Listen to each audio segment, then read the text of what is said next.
ensure fully fledged participation of this trio in the work of the African Union and the relevant regional integrational associations. Thank you so much.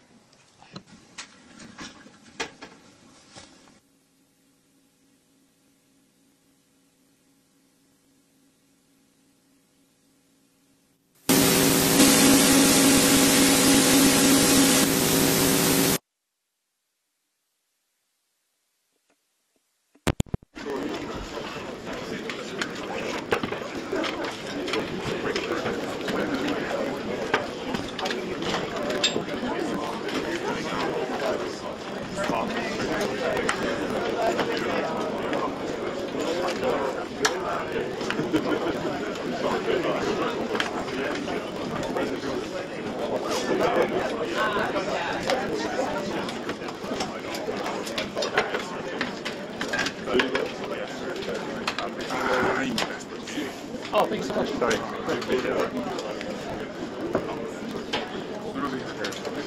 No, I know.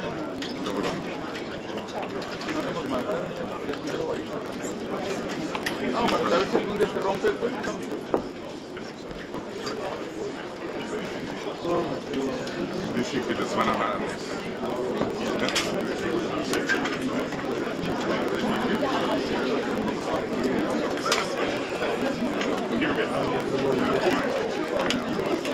Come on.